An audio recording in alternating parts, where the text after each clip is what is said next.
Hello and welcome to another episode of the D.A.R.E podcast. I'm your host, Miranda Brawn, and we are here with an exciting new podcast studio set up. And this is to announce the launch of a new series called Lady Talks.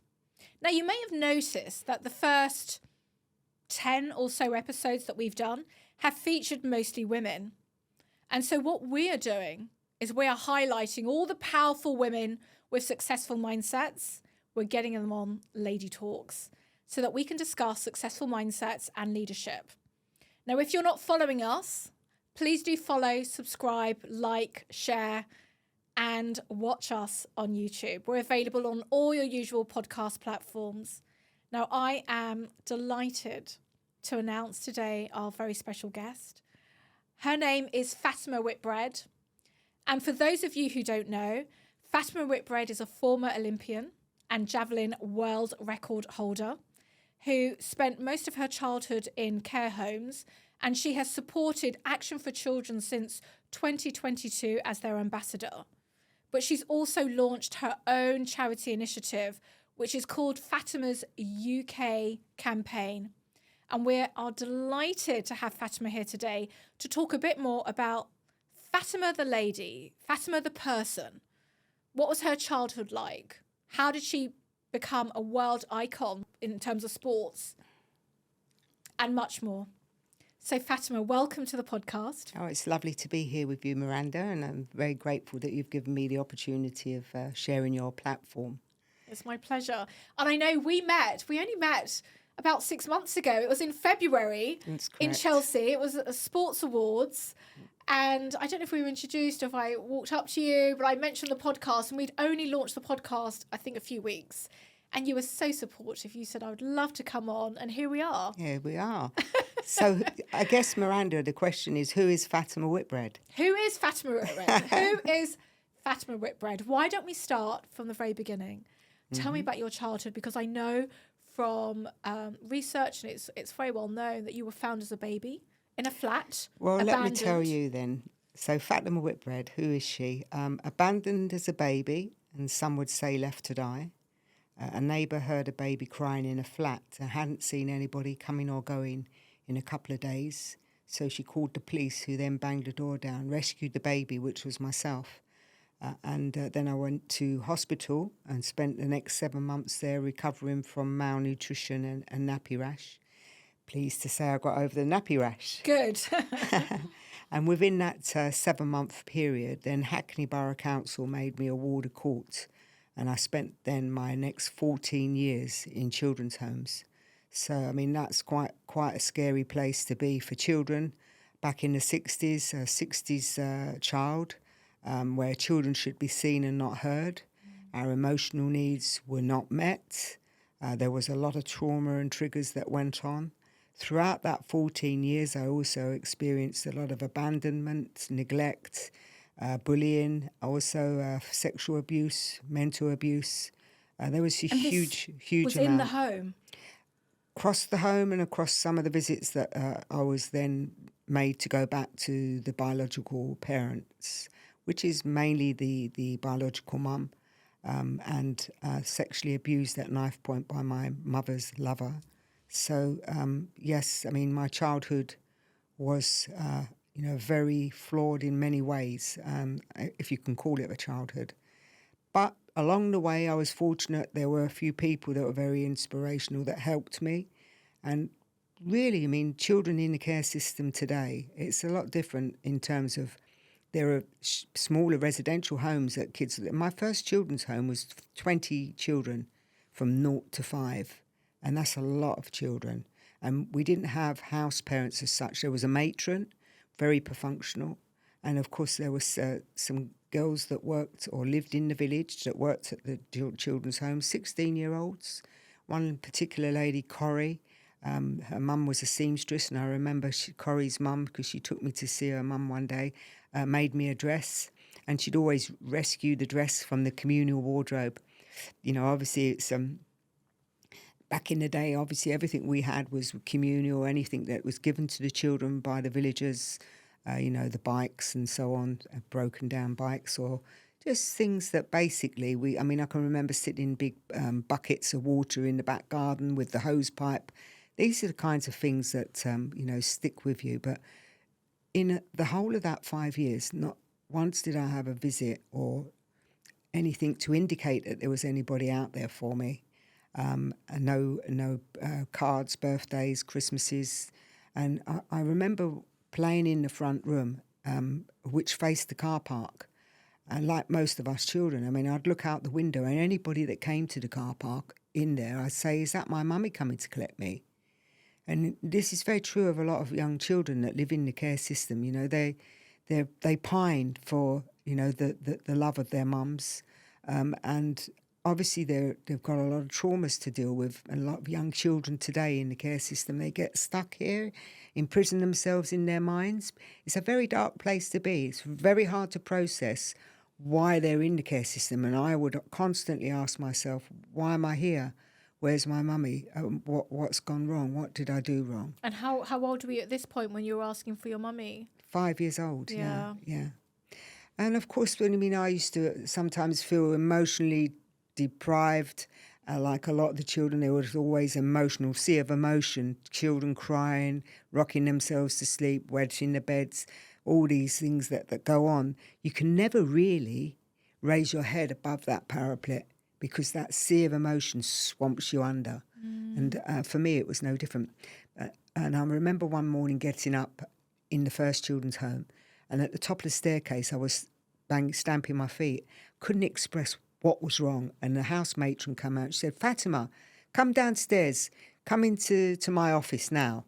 And I sort of didn't dare to disagree with what she was asking me to do. So I went downstairs and I thought, well, this is interesting. I'm going into a room which I've never been in before, and as soon as, because it was quite an austere place that we had. It was a beautiful sized house. If you look at it now, And where was that? In Hertfordshire. Right. In Hertfordshire, in a place called Hoddesdon in Hertfordshire. And it's a beautiful mansion now. It's part of a residential now, so it's actually done up really, really lovely. But back then in the 60s, it was very cold and austere. But when I went into the office for the matron, wonderful carpeted area, a glowing fireplace was burning. And she said, oh, come here, she said. And she sat me on her lap with perfunctory, everything was sort of perfunctional. And she said, would you like a biscuit? So I said, oh, yes, I'd love a biscuit. So I brought a big smile to my face. And then I started to nibble on the biscuits. She said, now tell me what's wrong. But I couldn't express my emotions. Very hard to tell her. Perhaps I was feeling that I've lost for words to how to say I want my mummy, basically, or why am I here? What's happening to me? Why, all these children's crying and wanting their mummy is unsettling. But eventually she said, now go on, run along with the other children. And the next morning she called to me. She said, Fatima, tomorrow morning, be down here, she said, 9:00 in the reception area, she said, because your mother's coming to collect you with your childcare officer to move you to a new children's home where your half-brother and sister will be. I thought, what's this then? What's going on? Nobody's ever told me that I've got a mum or a half-brother and sister. Wow. Yeah, and that was quite a scary moment because, again, at 5 years old, obviously that's a lot to process for a child. And I remember sitting down in the foyer area there.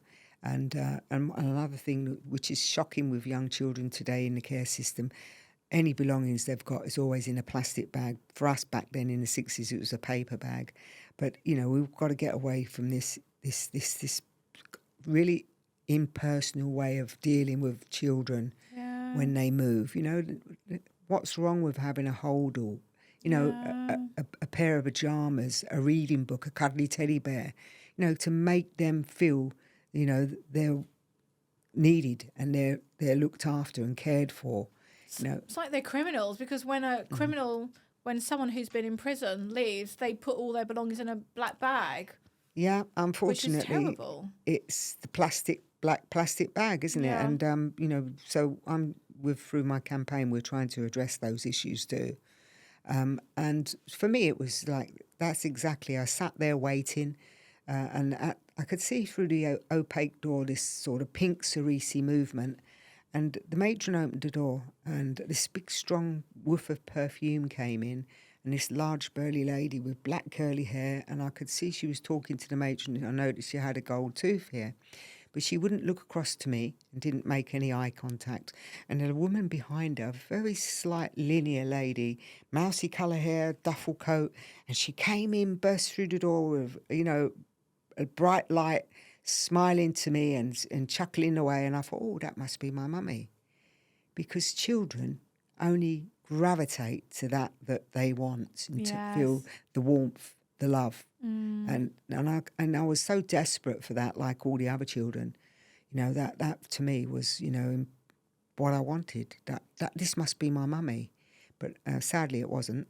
And I remember... So who was it? It was obviously the big burly lady with the black curly hair. I mean, I was a small little black curly haired girl, weren't I? Yeah. So, I mean, it didn't take a lot to work out, really. I mean, but as a child, I was obviously, gravitating to... You had the big lady with the curly hair, and then you had the other lady who was smiling. Smiling, the linear, mousy-coloured lady hair. Yeah. Well, being a young girl, I wouldn't put those two things together, the mouse colour hair or the black curly hair, where I had black curly hair, obviously, as a little one.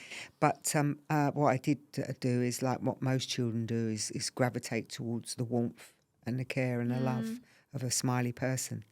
So who was the smiley person? Was that your mum? The childcare officer. Right. Yes. So your mum wasn't smiley or anything? No. I mean, she never once made contact with me at all, eye contact, or spoke not a word in the hour's journey down to the new children's home. Wow. And when we reached the new children's home, the house auntie came out and she said, "Now, Fatima, you run along to the garden," she said, "while I sort your mum out." She said, and you'll see all the children out there playing on the climbing frame. And, of course, I walked toward the garden through the house.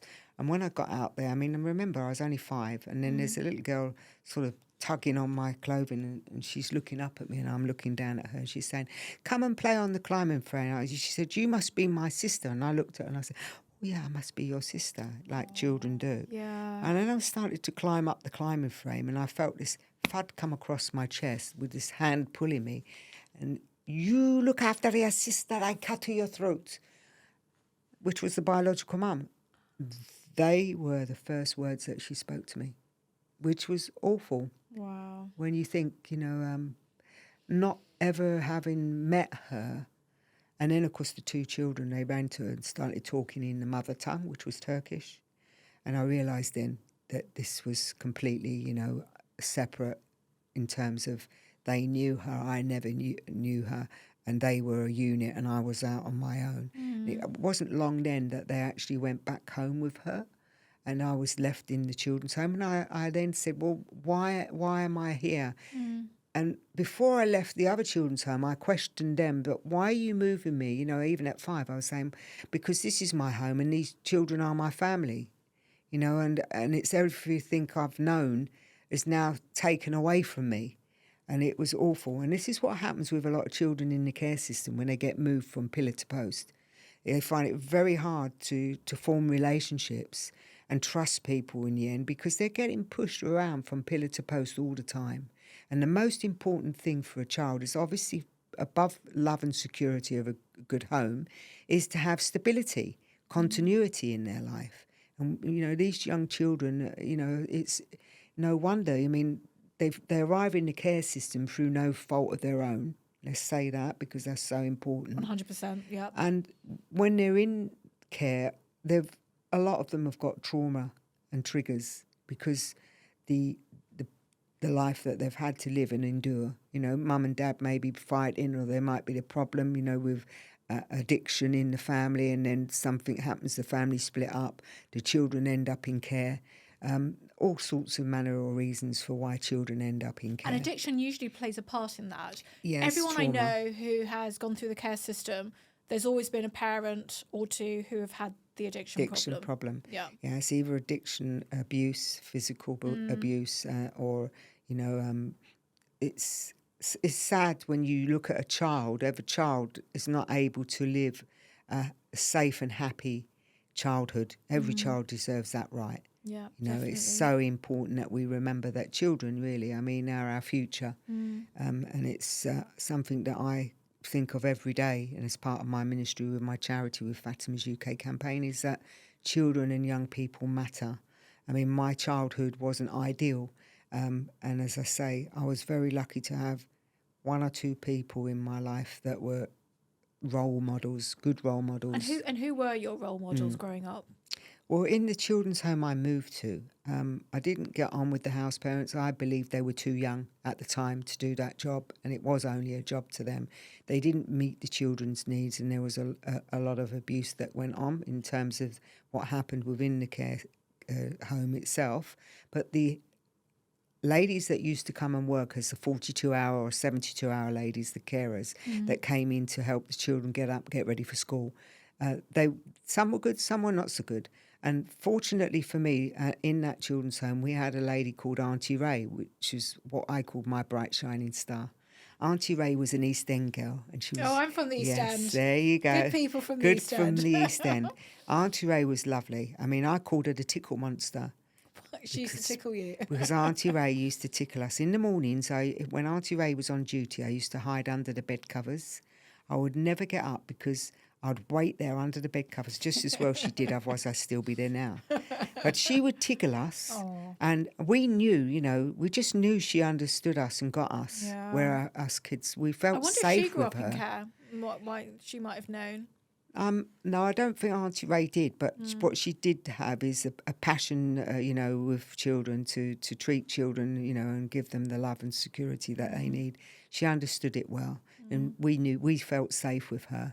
But what Auntie Ray did for me was, I can remember particularly one day I went all round the home and round the different houses and picked some daffodils from people's gardens, naughty girl.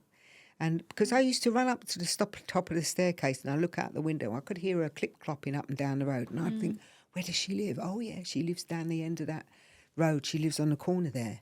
So I picked all these daffodils and then I walked down to her house. I was only about 10. Oh, bless. And I hid the daffodils behind my back and I knocked on the door. And when she opened it, I said, will you be my mummy? And she said, oh, Fats. She said, look, come round the back. We need to talk. So I thought, oh, I'll be trouble now for picking the flowers. But no, Auntie Ray sat me in her kitchen. She gave me a lovely cup of tea and the biscuits. And she said, look, Fats, she said, I can't just be your mum. She said, because I've got to be mum to all those children. She said, but here's the thing. She said, I'm not always there and you are. She said, so when I'm not there, she said, why don't you be there, mummy? And what that taught me was two really important things that have stayed with me and will do for the rest of my life. The first thing was that it made me realise, I started to think, maybe I can be their mum, and step up and call out any injustices that are going on and play with them, like pillow fights at night and jumping up on the beds, the trampoline, drawing little pictures on the steamed up windows in the morning, things that, normal things that kids do, right? And bring a sense of fun and laughter to the place. And in doing that, I realised in giving them the love and the friendship and the cuddles and the hugs, I was getting it back. So in giving, you receive. Yeah. So for me, I mean, that will always stay with me, in giving, you receive.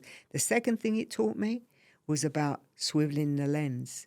So in actual fact, I didn't grow up feeling victimised through my circumstance. I was able to, feel that there was a very real need for me to be there to help these young children. And in doing so, I also got that return of love back. And I didn't concentrate on my own worries. I was concentrating on them and doing my best for them. And that's a good, successful mindset in terms of not being the victim, but actually trying to look at how negative the situation is, looking at the positive and how you can get through it. And the fact that you were strong enough to not only get yourself through that, but help others in a similar situation is wonderful. So you spent most of your childhood going through different homes. How many homes did you Well, back then there were go more to? institutions, Miranda. And children's homes today, they're more residential. Yeah. So most kids today if they do live in residentials and not foster care, then they'll be in with about 4 other children, and there's much more hands-on, one-to-one, and they foster better relationships in residential care homes today. It's not ideal. All families, I mean, let's face it, most children want to be with their loved ones, their family, mum or dad or siblings. Yeah. Sometimes those siblings get split up. Nothing really has changed since the day I was in care. Our care homes were like institutions. So you were like being more institutionalised. Yeah. 20 children in our first home. The second children home I went to was 14 children. That's a lot of kids. I mean, here's where we have that sea of emotion all the time with the home, with children crying and rocking themselves, wet in the beds, crying for mums and dads. And not only just that, I mean, back in the 60s as well, as you say, children will be seen and not heard. But it was also because by the very fact that we were all in a group, we'd be like having a pink finger pointed saying, oh, they're the kids from the homes. So it was stigmatised. We were stigmatised a lot. And free school lunches, that was another area where kids could bully us. And I wasn't one for that. I didn't like bullies.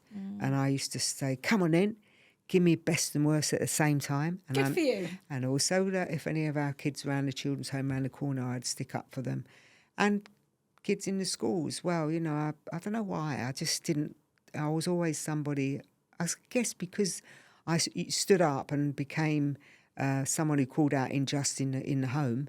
That became part of my belief and value, you know, something that I lived by. So if I saw any injustice going on, I would deal with them. I was exactly the same. When I was at school, 4, 5, 6, 7, I saw someone being bullied, I would speak up for that person. And I grew up in a home full of love, you know, and that's why when you were talking about Celeb, it really brought out the emotions. I was getting teary. I had to fight back the tears because no child should have to go through something like that. So we could talk for hours about your childhood. And I think, thank you for sharing that, because it must be painful to actually have to relive something like that and share it. It is, but it's also empowering. It's so important because for me now, obviously, my ministry is Fatima's UK campaign. Let's talk a bit about that. So when did you launch that? We clearly know why you've launched it, but tell us a bit more about that and how people can help who's listening and watching. Yeah, I mean, we are a registered charity. We've got a registered charity account, and if anybody wants to support and help me make a difference to these young children's lives, go online, fatimascampaign.com, and go and sort after us and find, you know, a way of either fundraising, if you want to do some fundraising events, raise as much money as you can. We have programs for children in our Fatima's UK campaign, the power of sport, the power of arts and the power of technology. And what that allows our young people to do is be engaged with programs on a weekly basis.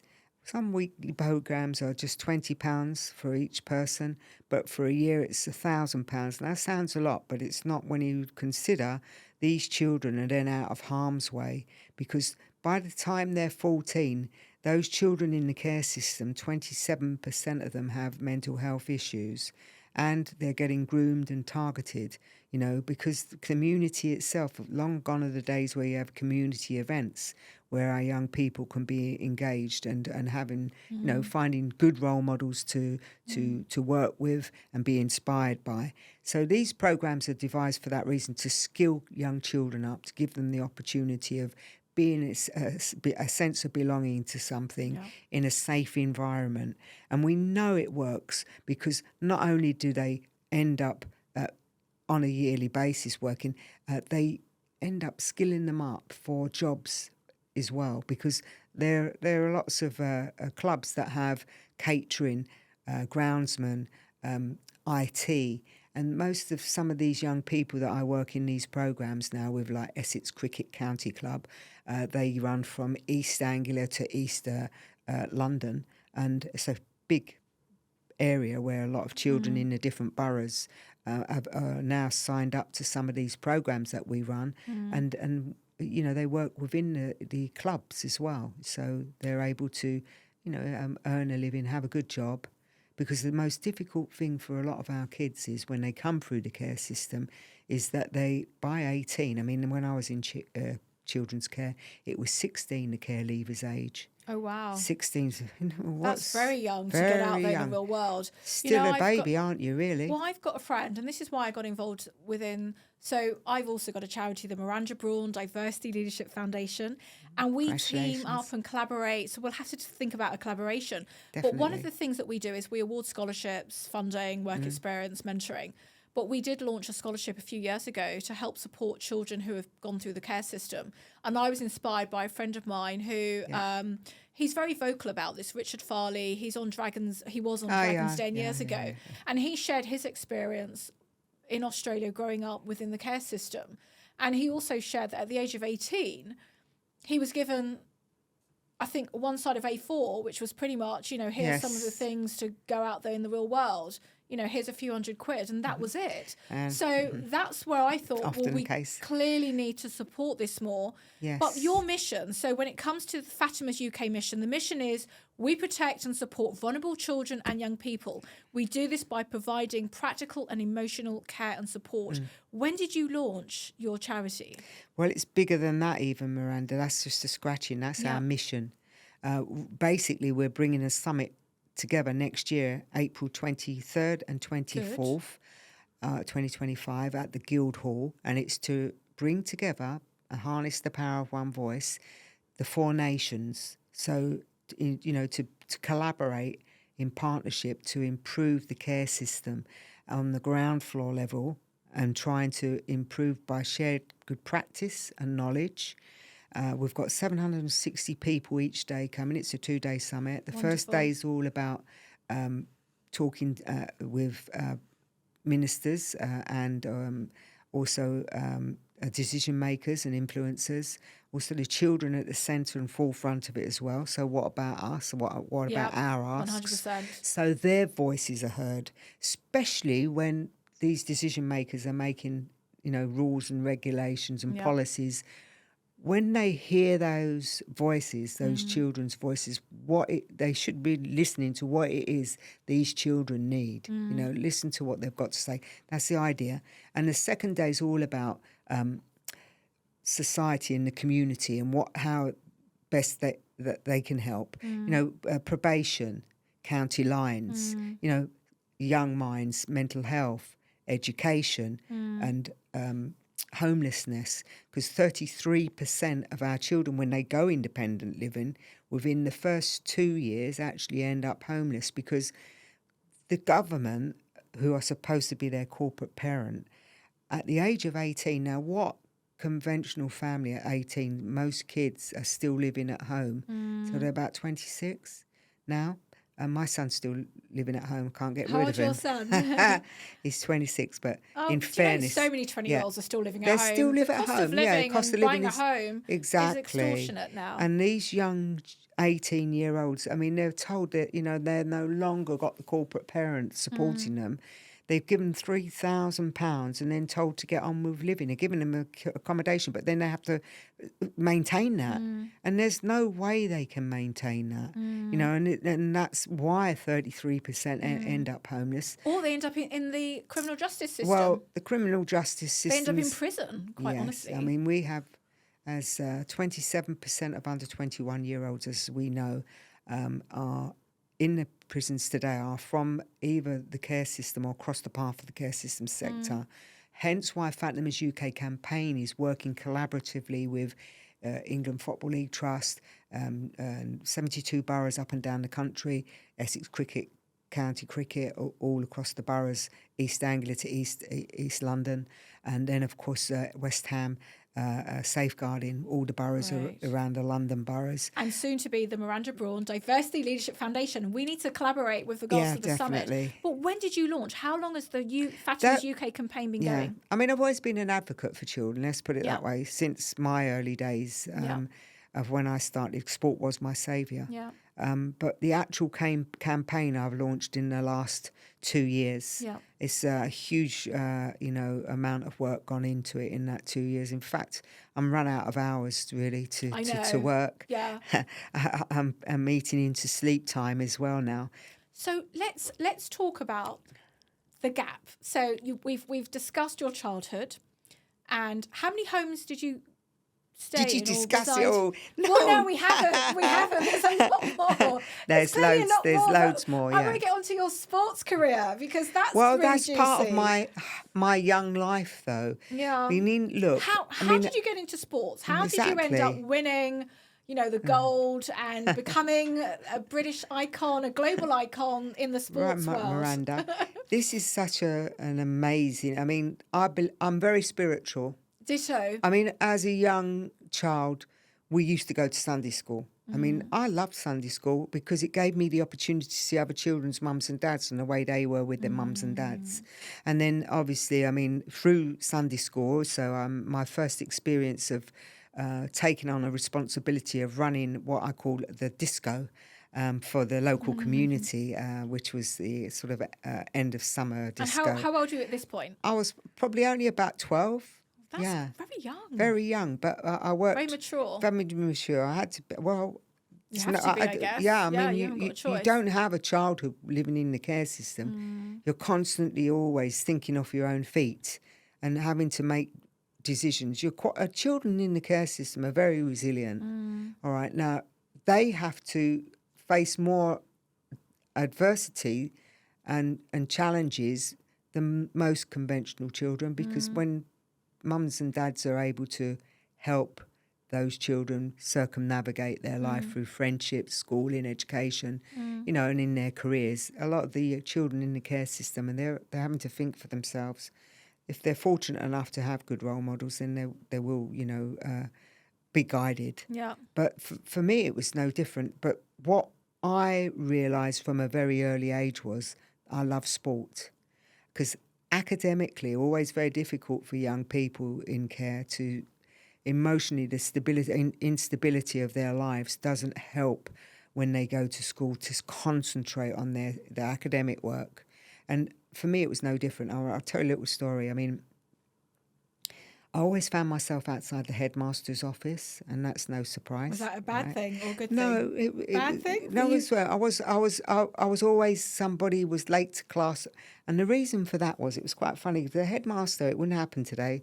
The headmaster used to say to me, "Run over and get me 20 non-embassy cigarettes," he said. Oh, my God. And then I'd bring them back for him and he'd give me a penny. And rather than line up in the freebie school dinners and have a lot of trouble, I used to go round the back of the bike shed and play penny up the wall. So when the bell's going, I'm playing penny up the wall. And I'd often win enough money for my school dinner. And Hustling. I'd call that entrepreneurial, really. That's it. Yeah, entrepreneurial. That's it. And That's I'd win it. enough money for my friend who lived in the home around the corner. But if we didn't, we used to go across to the local shops and I'd ask the old chippy girl, "You got any old scraps?" And she'd chuck in a few chips as well. "What about pickled onion?" And she'd go on, cheeky. But she'd give me one. The thing is, sport was my saviour, as I said. And I used to find myself being a bit of a tomboy. I used to love climbing trees. I'd be over the park, building a rope swing on the trees with the big kids, and I remember in the school kicking the football around in the playground. And then I realised that one of the headmistress at the time, she was a Welsh lady, she said to me, "You'll never be good at anything," she said. And I thought, oh yeah. So she said, yes, she said, "You're at the bottom of the class of everything." And she sort of embarrassed me and shamed me in front of all the kids in the class. And you're 12 years old at this point. Yeah, I was probably less than that at the time, 10, 11. And I was kind of thinking that, I'm used to some lack of self-worth, right? And then I realised I was quite good at sport.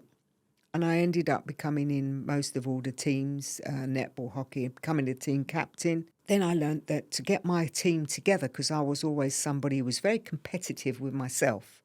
If somebody set me a challenge or told me I couldn't do it, I'll say, "Well, I'll show you I can." I'm exactly the same. Yeah. So, of course, I mean, this happened on two levels, both with sport and my academic work, because the headmistress said to me, "You'll never get out of the bottom groups." And I proved her wrong. I did. In the math, I got into the group 1, and then she dropped me into group 2. I said, "Why have you done that?"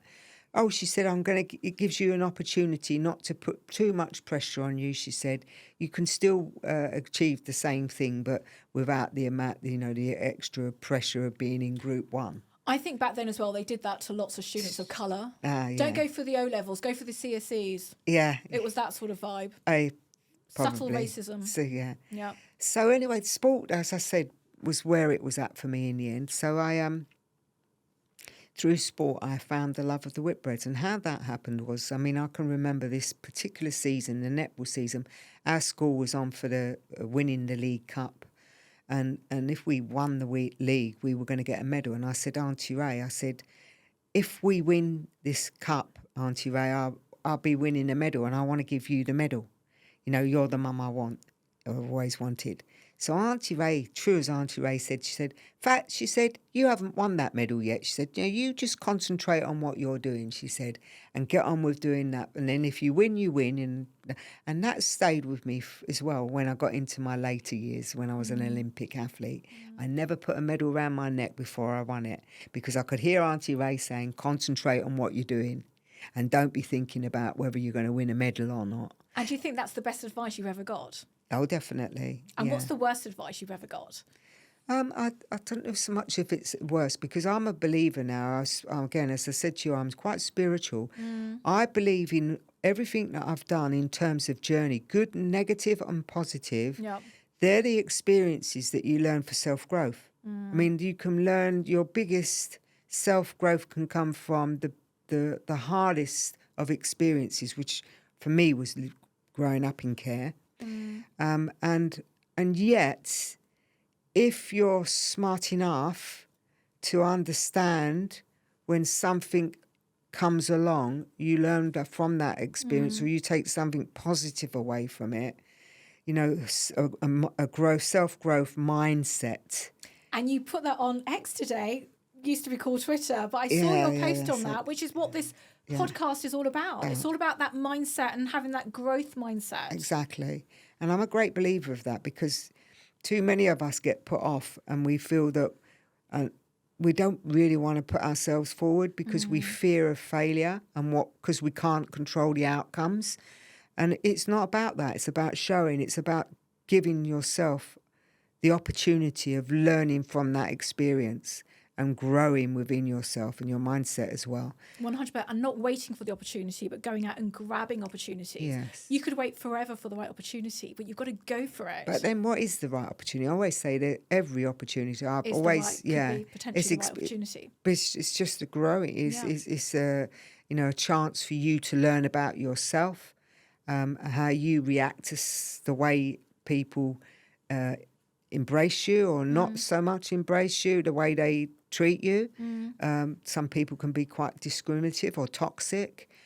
In this society today, I mean, I think that, you know, there are a lot of pressures put upon us in the way we should be and how we should react to certain things. But I think I'm definitely somebody who just wants to be mindful about taking myself away from the stimulus of an everyday pressure that comes with you know, with obviously with what I do in terms of my ministry at the moment with Fatima's UK campaign, because you come up against good and bad in anything, don't you?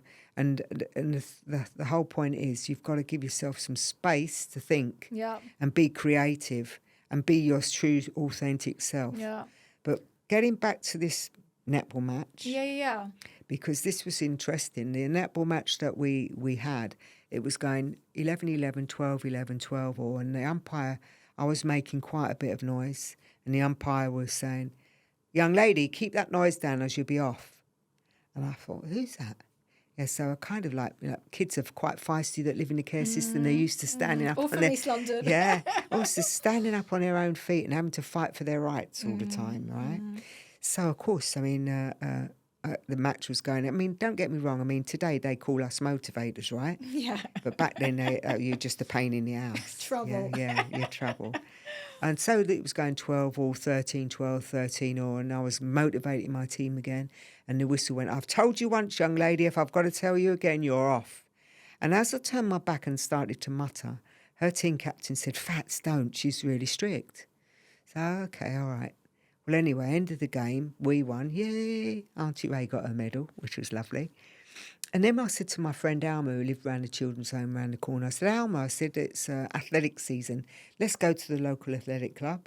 And so we walked 5 miles to the local athletic club. We probably did have the bus money, but saved it for Woodbine cigarettes or sweets or something silly like that, which is what you used to do, the kids used to do back then. And when we got to the track, Alma saw the sprinters and off she went. And I saw this tall blonde fella throwing what looked like a spear. And I thought, oh, he looks interesting. I'll go over there. And, of course, I walked over to the runway and I saw on the ground what looked like a spear. So I went to pick it up and he said, you can't do that. So I said, why not? So he turned to the shot put coach, Jack Rinney, his name was. Jack said, no, young lady. He said, you'll have to wait for the javelin coach to come along. So I said, well, where's the javelin coach then? He said, well, come and sit in the stand and wait. So I was sitting there waiting in the stand, toe tapping. And then he said, here comes the javelin coach. And this sort of mini pulled up and parked up. And then I saw this figure coming across the infield. And that's that same woman on the netball court. What are the chances? Oh, no. I thought, gosh. Yeah, oh, my gosh. And when she came over to the stand, Jack went to introduce us and she said, I know who you are, she said. You're Fatima, she said. Well, let me tell you, young lady, any of that cheek you showed on the netball court, there'll be no throwing any javelins here. So I kind of cupped my hands in prayer and I said, I promise you I'll behave. Yeah. So she kind of had me from the minute to say go, really. And then a few weeks went by and she said, you've got a bit of talent, she said. Why don't you ask Mum and Dad to come up and we can talk about getting you some boots and a javelin and put you in a competition programme. So I just sort of nodded my head. And then a few weeks later, she said, Jack, she said, has Fatima got a hearing problem? So Jack said, no, why is that? Well, every time I ask her about Mum and Dad, she just nods her head. Yeah. Oh, don't you know, he said, she's kids from the children's homes. Yeah. So with that, in a week after, she brought a pair of boots and a javelin. She said, look, these boots are, I've had a young lady who's retired. She said, these boots are probably too big, 2 sizes too big for you. Stuff it with paper and you can have them. And of course, all right, that's great. So I was in a hurry to get back to the children's home because in the summer season, we had German students come in looking after us and the house parents went off. And I wanted to show Ingrid how to throw this javelin, you know. So I said, Ingrid, come in the garden. And, of course, when we went out into the garden, it took me a couple of throws to get it to the end of the garden, into the vegetable patch. So I threw the spud off the end of the javelin. I walked forward and I said, now, move out the way. I'm going to give it a really big throw this time. Of course I did, and it went smash through the French windows. Ingrid's holding her head in her hands. Oh, you're going to be in trouble. I said, what's new? I'm always in trouble, and because I was always somebody that called out in an injustice. But you were an expert at getting out of trouble. Yeah, you know? If you're used to getting in trouble, you can get out of it. That's, again, about surviving. You know, for me, totally. It was all about surviving. And so, of course, I said, I'll tell you what, stick it with sellotape. Won't notice. Just don't be so silly. Of course they will. So anyway, when they got back, I got a month's ban. And a month's ban where you couldn't play. I wasn't allowed to out of school after hours. Meant that I had to come straight back. No after school sports. Oh, grounded. And also grounded. I couldn't go and see Auntie Ray when she was off duty because I used to do that on the way home from school. Yeah. And then of course. How old were you at this point? I was. Let me see. I had to be 13. So you're still really nearly young. 14. Yeah. Yeah, and so what happened was then, of course, a message got back through to me from one of the school netball team, from the opposite team. Oh, Mrs. Whitbread thinks you bunked off, sold the javelin and the boots, and you're not interested. I thought, I can't have that. So I got up at 2:00 one morning when I knew the house everyone was asleep. I walked downstairs and I knew the front room there was a bureau, French bureau in there. So I went to the French bureau and I pulled out in my ignorance this airmail envelope. And I started writing on it, Dear Mrs. Whitbread, sorry I can't come to the track, only I smashed the French windows, but one day I want to be the best javelin thrower in the world. And I stuck this down. I put Mrs. Whitbread, St Chad's School. And every morning when we were going out of the house, we always used to have to line up, have a teaspoon of what we call blackstrap molasses, which is foul stuff. It's raw syrup, molasses. I just found out about that the other day. Apparently, if you mix that with baking soda, it can actually help to kill cancer cells, which is another level, but it's extreme. It's, not surprised. It's like syrup. Yeah. It was quite foul for us kids, though, having that stuck in your mouth every day. So I used to hold it under my tongue, and when I got down the end of the road, spit it out. I used to do that with rice pudding. I used to There hate you go. it. But is that why your surname is Whitbread? Yeah, I mean, obviously, what happened? 1 minute, let me tell you what the story is, though, because the story I went. We don't have enough time on this podcast. Yeah, but yeah, but you can carry edit on. anyway. No, I want to hear it. But Yeah. what basically happened is she messaged. She got it in the end. I thought she couldn't have got the letter. A couple of weeks went by, but when she did get it, she rang the home, and eventually they allowed. She must have been quite persistent because I went back up the track, started trying, and then with that, she asked me, would I like to come and have tea with the family, which I did, and then she asked, because it's the summer, would I like to have a couple of weeks to stay with the family. And I was sort of worried about, because I took my job very seriously, being mum to the kids. So Auntie Ray said to me, Fats, most of the kids go home in the summer that can go home. She said, so you go and find out. She said, you always wanted to know what it's like to be with a family. Go and have a couple of weeks. And of course I did. I met the two boys, Greg, who was 4, and Kirk, 2, and Mr. Whitbread. Sadly, he's not with us anymore. Rest his soul. And when we got through that last 2 weeks, Greg, the 4-year-old, said to his mum, do we have to take Fatima back to the shop? Oh, that's Yeah. so lovely. And then, of course, that's when mum, I call her mum, but she is my mum. But she asked me, would I like to be a part of the Whitbread family? And and that's how that came about. Yeah, so Amazing. it is amazing. That's fate, and I believe in that, the higher power. 100%. And I truly believe it's gone in a full circle, because my ministry today is Fatima's UK campaign in Children and Young People Matter. And I truly believe every child deserves the right to a safe and happy childhood. And we need to rejuvenate the care system sector because it's failing our kids. Definitely. We've got to improve their life outcomes. We've got to make a difference to them so they can build happier lives, better communities, and a nice kind of society, because they are our future, and who and what they become will decide what society ends up. So early intervention is really important.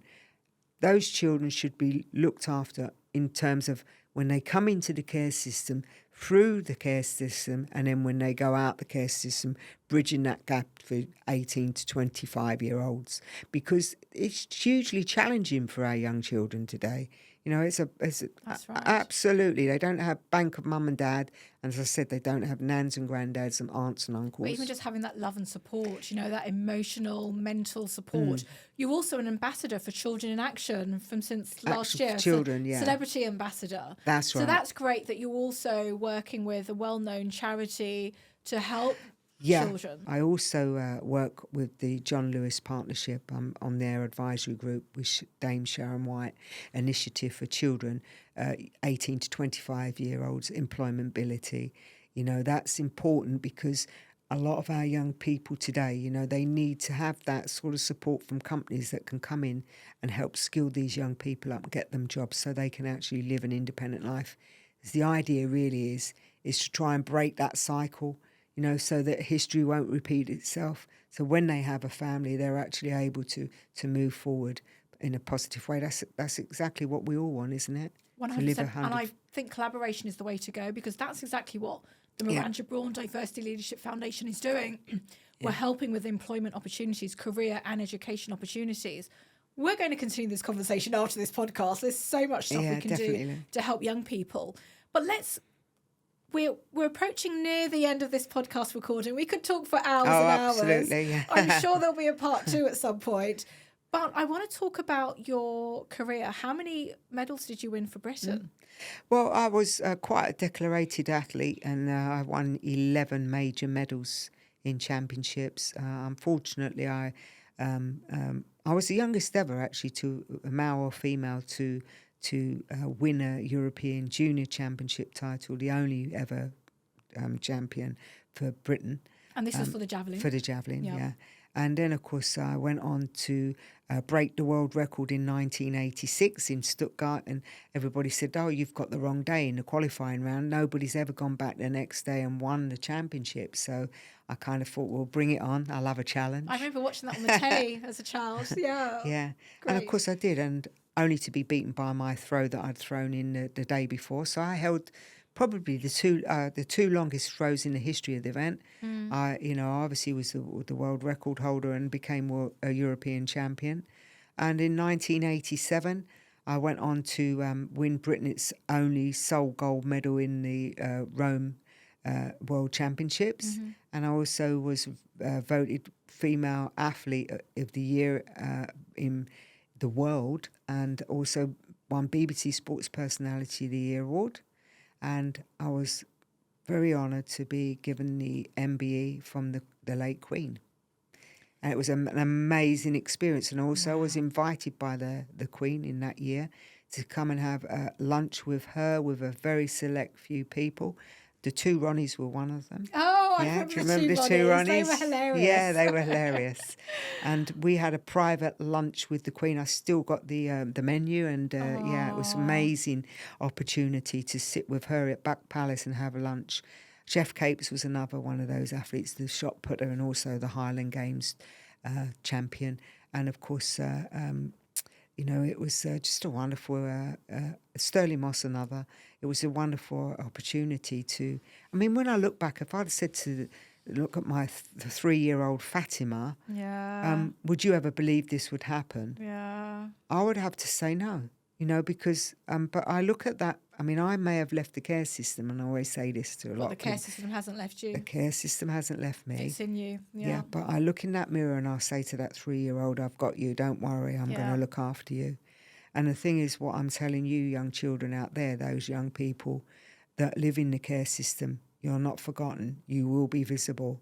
You may not have things have moved along the way it should over the decades, but Fatima's UK campaign is here to hold people to account, to bring them, make that change and make a difference to these young people's lives outcomes and build a future for you.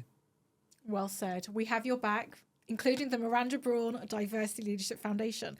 So you are, and this is why we've had you as our first guest with regards to Lady Talks, which is a new initiative. Thank you, that's kind. But I also, we were discussing this, and across all different sectors, whether it's in the 60s, 70s, 80s, 90s, to the current day, there's always been this thing, Naomi Campbell mentioned it when she was one of the very few black models in fashion. There's always this competitive nature with regards to whether it's men or women or among women. And Tessa Sanderson was on a podcast back in May 2024, just a few months ago. And she highlighted, and I didn't even realise this, and I mentioned this to you before we started recording this, that she said that she hadn't spoken to you in over 40 years. I didn't even know until I researched it's shocking, isn't it? There was even beef between you two. Clear this up. What is this all about? Apparently there's a 40-year feud. I know you I wish I knew, Miranda, myself, because you're saying, as far as I'm concerned, I don't know what this is about. Personally, I know the media always built it up in probably, and it's always a good the gladiatorial. But when I first came into the sport, I was 5 years younger than Tessa, and in javelin throwing, that's quite an age gap. And Tessa was my inspiration as a youngster. And I've met her a few times. She's lovely. Yeah, so and so are you. Thank you. And I still say, I greatly respect her achievements. So I don't know why she doesn't want to communicate. And for me, I always give her a like and a thumbs up. I try to communicate with her often, but unfortunately, this is on social media. So yes, social media. Things that she's doing. And if I've ever crossed paths with Tessa. Yeah, it's always strange. The media built it up in such a fashion. I think sometimes it makes it hard for some people to move on from. For me, it's never the question, because I'm a great believer in healing. I've had to heal. When I was a youngster, don't forget, when I first met Tessa, I actually just came out of the care system. Ah, so you were 18, 19, 16. So that was quite a difficult period in my career, that somebody took that so serious. I was looking up to her as a role model. For me it kind of slightly ruined my ideology of, this is my great superhero.